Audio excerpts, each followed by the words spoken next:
Good morning students. तो आज हम अपना बीएससी बीएड फर्स्ट ईयर का जो टॉपिक पढ़ रहे थे अनुवंशिकी, ठीक है।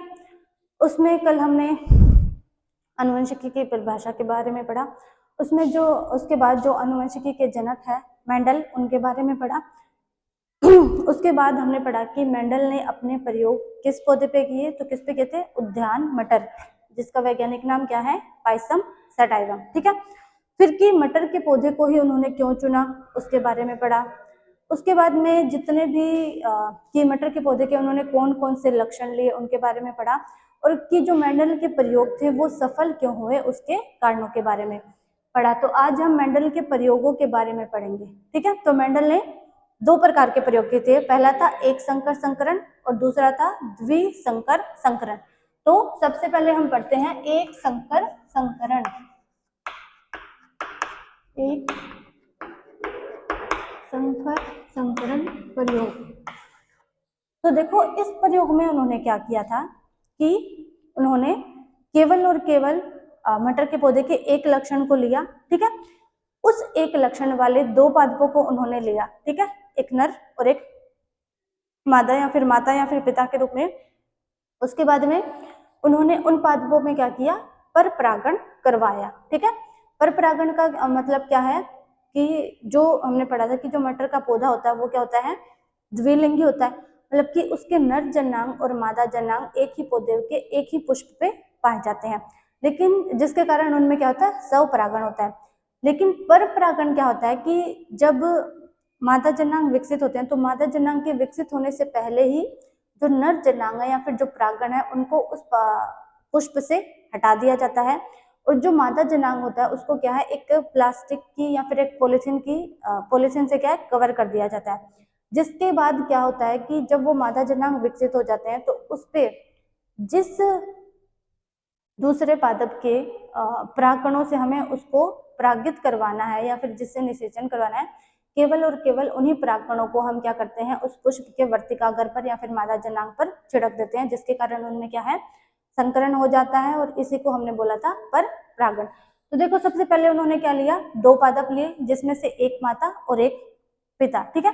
और उन दो पादपों में क्या था? उन्होंने मटर के पौधे का एक लक्षण लिया और वो लक्षण था तने की लंबाई का, ठीक है। तो उन्होंने एक लंबा पौधा लिया और एक लिया बोना पौधा।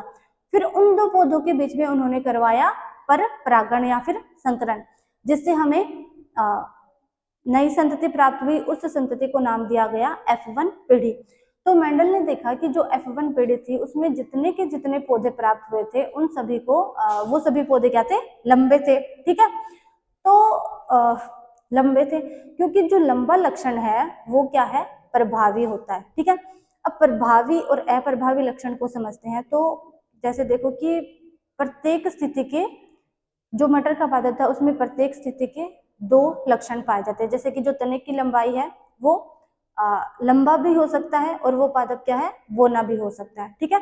तो उसके बाद में जो लंबा पादप है उसके जीन्स क्या है? प्रभावित है, मतलब कि जो लंबा लक्षण है वो ज्यादा प्रभावित था, क्योंकि उसने क्या किया कि जो नई संततियां प्राप्त हुई उस नई संतति में अपने आप को उसने प्रकट किया। तो वो लक्षण जो नई पीढ़ी में अपने आप को प्रकट कर पाता है वो लक्षण कहलाता है प्रभावी। और जो लक्षण प्रकट नहीं हो पाता उसको हम बोलेंगे अप्रभावी लक्षण। तो जो मटर के पौधे की तने की लंबाई थी उसमें जो लंबापन था वो क्या था? प्रभावी लक्षण था, ठीक है। तो इसीलिए वो प्रकट हो गया, ठीक है। अब उसके बाद में देखो दो और परिभाषाएं आपको समझनी चाहिए। एक होता है लक्षण प्रारूप और दूसरा होता है जीन प्रारूप। तो लक्षण प्रारूप होता है कि किसी भी जीव की बाह्य आकृति को देख के हम जो भी समझ सकते हैं या फिर जो भी बाह्य आकृति को देख के हमें जो लक्षण समझ में आ रहे हैं उन लक्षणों को हम बोलेंगे लक्षण प्रारूप। और जीन प्रारूप क्या होता है कि उस जीव के या फिर उस पौधे के जीनों के अंदर या फिर उसके जीनों की जो संरचना होती है उनको हम बोलेंगे जीन प्रारूप, ठीक है। तो चलो मेंडल का प्रयोग समझते हैं। तो एक संकर संकरण में पहले उन्होंने क्या किया? दो पादप लिए थे। एक पादप लिया था लंबा और दूसरा पादप लिया था उन्होंने बोना, मतलब कि पहला पादप था लंबे तने वाला और दूसरा पादप था बोने तने वाला, जिसको उन्होंने किससे डिनोट किया? जो लंबा पादप था उसको डिनोट किया कैपिटल टी से, और जो बोना पौधा था उसको डिनोट किया स्मॉल टी से, ठीक है। फिर इनके बने युग्मक, ठीक है। उसके बाद इन युग्मकों में क्या है, संकरण करवाया गया, या फिर हम बोल सकते हैं कि पर परागण करवाया गया। तो इसका जब कैपिटल टी का स्मॉल टी के साथ करवाया गया तो जो पादप प्राप्त हुए वो थे कैपिटल टी स्मॉल टी। उसके बाद में इसी का इसके साथ करवाया गया तो फिर से कैपिटल टी स्मॉल टी प्राप्त हुए।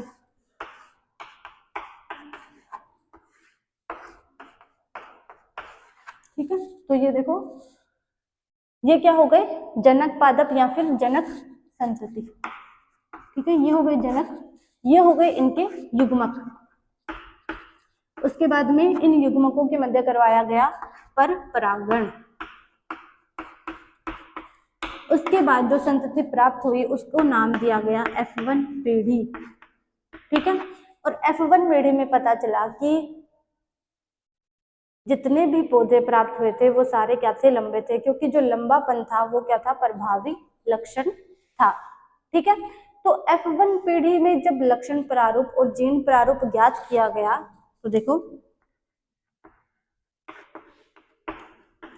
जो लक्षण प्रारूप था F1 पीढ़ी का वो क्या था कि बाहर से देखने पे हमें क्या है, सारे के सारे पौधे लंबे प्राप्त हुए, तो लंबे, तो इनका जो लक्षण प्रारूप था वो आया 1:1, क्योंकि जो सारे के सारे पौधे थे वो क्या थे, लंबे प्राप्त हुए। और जब इनका जीन प्रारूप निकाला गया तो जीन प्रारूप में भी क्या था, सारे के सारे पौधे कैपिटल टी और स्मॉल टी प्रकार के थे, तो इनका जीन प्रारूप भी क्या आया, 1:1। ठीक है, तो जो F1 पीढ़ी प्राप्त हुई, एक तो उसमें सारे के सारे पौधे लंबे प्राप्त थे जिसके कारण इनका लक्षण प्रारूप था 1:1, और जीन प्रारूप भी था 1:1, क्योंकि जितने भी पादप प्राप्त हुए उनके जो जीन्स थे उनमें कौन से थे, कैपिटल टी और स्मॉल टी। ठीक है, अब उसके बाद जो F1 पीढ़ी हमें प्राप्त हुई है तो F1 पीढ़ी के ही दो पादपों का क्या है, आपस में स्वपरागण करवा के F2 पीढ़ी प्राप्त की गई। ठीक है, तो देखते हैं F2 पीढ़ी। तो देखो ये हो गई F1 पीढ़ी। ठीक है, तो मतलब मान लो ये दो लक्षण ले लेते हैं हम, या फिर इन दो पादपों को ले लेते हैं।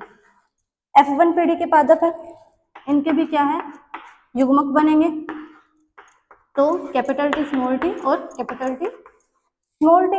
उसके बाद में इन युग्मकों के मध्य क्या करवाया गया, स्वपरागण। तो जब इस कैपिटल टी का इस कैपिटल टी के साथ करवाया गया तो कौन सा पादप प्राप्त हुआ, कैपिटल टी कैपिटल टी। फिर इस कैपिटल टी का करवाया गया इस स्मॉल टी के साथ, तो कौन सा पादप प्राप्त हुआ, कैपिटल टी स्मॉल टी।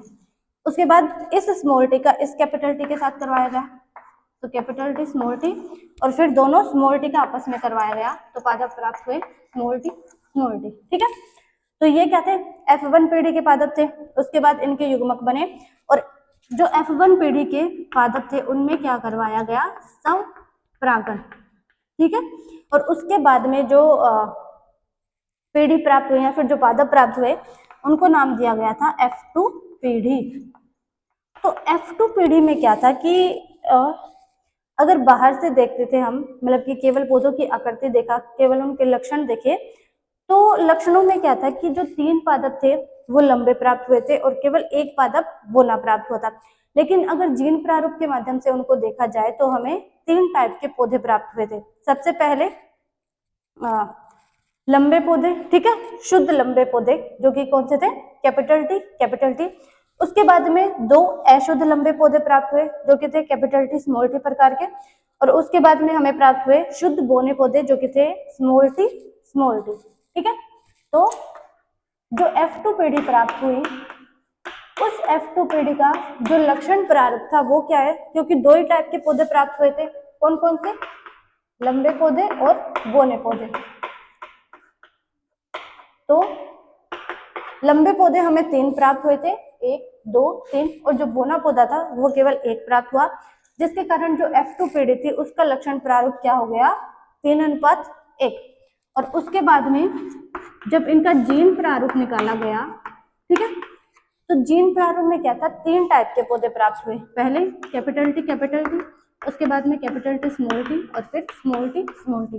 तो एक पौधा हुआ कैपिटल टी का प्राप्त, उसके बाद में दो कैपिटल टी स्मॉल टी के और स्मॉल टी का एक पौधा प्राप्त हुआ। इस प्रकार जो F2PD प्राप्त हुई उसके पादपों का लक्षण प्रारूप था 3:1 और जो जीन प्रारूप था वो था 1:2:1। ठीक है, ये हो गया F2PD का लक्षण प्रारूप और जीन प्रारूप। ठीक है, तो ये प्रयोग हो गया मेंडल के नियमों का एक संकर संकरण।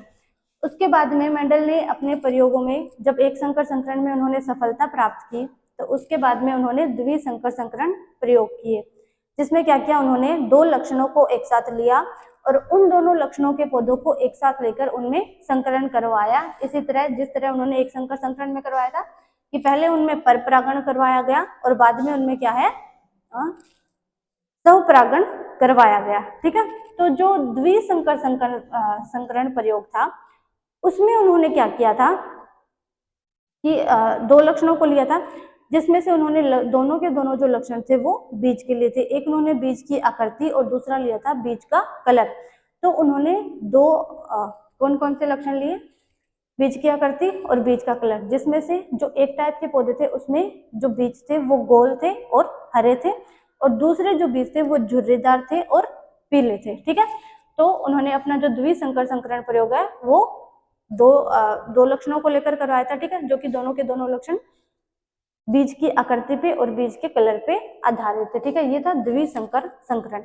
उसके बाद में और भी प्रयोग किए गए थे, जिसमें से एक था बैक क्रॉस। ठीक है, तो बैक क्रॉस में क्या होता है कि जब F1 पीढ़ी प्राप्त हो गई, ठीक है, जब ये F1 पीढ़ी प्राप्त हो गई हमें, ठीक है, दोनों जनकों से, तो F1 पीढ़ी के जो पादप थे उनका क्या किया, उनके जनकों से दोबारा संयोग करवाया गया। ठीक है, जो कैपिटल टी स्मॉल टी थी ये F1 पीढ़ी होगी।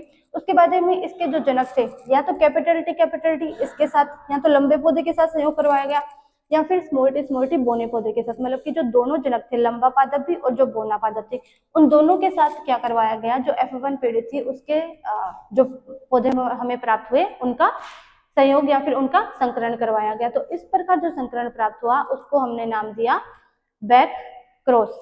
ठीक है, और एक और क्रॉस था जिसको नाम दिया गया टेस्ट क्रॉस।